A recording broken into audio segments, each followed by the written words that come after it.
کشتی ہچکولے کھا رہی ہو تو اللہ کی رحمت کو پکارا جاتا ہے، جب کشتی کنارے لگ جائے تو اپنے زور بازو کے قصیدے پڑھے جاتے ہیں۔ بہت کم انسان ایسے ہیں جو اپنے حاصل کو اللہ کی رحمت کی عطا سمجھتے ہیں۔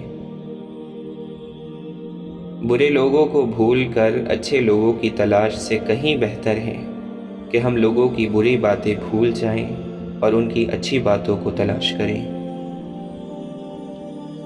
ضمیر انسان کے اندر خدا کی پوشیدہ مگر واضح آواز ہے۔ گیا شیطان مارا ایک سجدے کے نہ کرنے سے، اگر لاکھوں برس سجدے میں سر مارا تو کیا مارا۔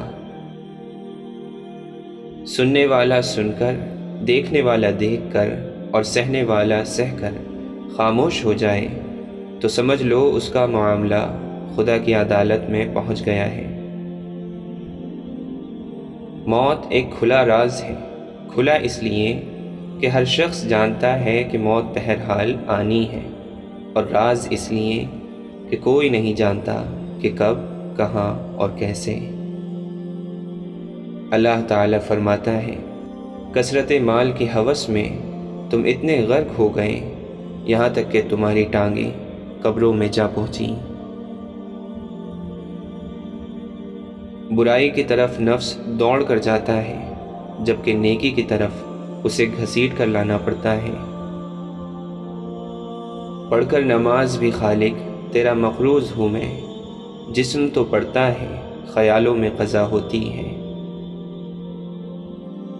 کسی کی بدتمیزی سے نہ گھبرائیں، وہ بس اپنا تعارف کرواتے ہیں، سمجھداری اسی میں ہے کہ آپ انہیں پہچان کے آگے چل دیں۔ انسان کے تمام غم اور پریشانیاں اس کی ناجائز خواہشوں کی وجہ سے آتی ہیں۔ زندگی ضرورت کے مطابق گزارو، خواہش کے مطابق نہیں۔ کئی بار اللہ بہترین سے نوازنے کے لیے بدترین سے گزارتے ہیں۔ یہ دنیا دارالاسباب ہے، اس کا ہر سبب اللہ نے پیدا کیا ہے۔ مدد کسی بھی سبب سے ہو، وہ مدد اللہ کی طرف سے ہوتی ہے۔ بڑا انسان وہ ہے جس کی محفل میں کوئی خود کو چھوٹا نہ سمجھے۔ دامن خودداری کی یہی خوبی ہے کہ اس پر پیوند تو ہو سکتے ہیں مگر داغ نہیں۔ اشفاق احمد فرماتے ہیں، ایک بات یاد رکھو، امیر ہونا کوئی گناہ نہیں، البتہ فیاض اور سخی نہ ہونا گناہ ہے۔ سادگی بھی انسان کو اس کے وجود اور خدا سے قریب کر دیتی ہے، اور آدمی کئی مشقتوں سے بچ جاتا ہے۔ جو لوگ پرانے دنوں کو ہی یاد کرتے رہتے ہیں، ان کے نئے دنوں میں گھن لگ جاتے ہیں۔ حضور پاک صلی اللہ علیہ وسلم کی بات پر کسی اور بات کو فوقیت نہ دینا درود ہے۔ واصف علی واصف فرماتے ہیں، مجھے وہ شخص بہت پسند ہے جو کسی چیز کے سامنے گلہ نہیں کرتا۔ گناہ کی تلاش میں جاؤ تو ساری دنیا سنیماؤں سے بھری ہوئی ہے، اور نیکی کی تلاش میں جاؤ تو ساری دنیا نیک ہے۔ آپ اپنی تلاش کا رخ جو بنائیں گے وہی سارا ماحول بنا لے گا۔ آپ صلی اللہ علیہ وسلم کی یاد میں آنکھ کا بھر آنا درود ہے، آپ کی یاد میں سر کا جھک جانا درود ہے، آپ کی یاد میں رہنا درود ہے۔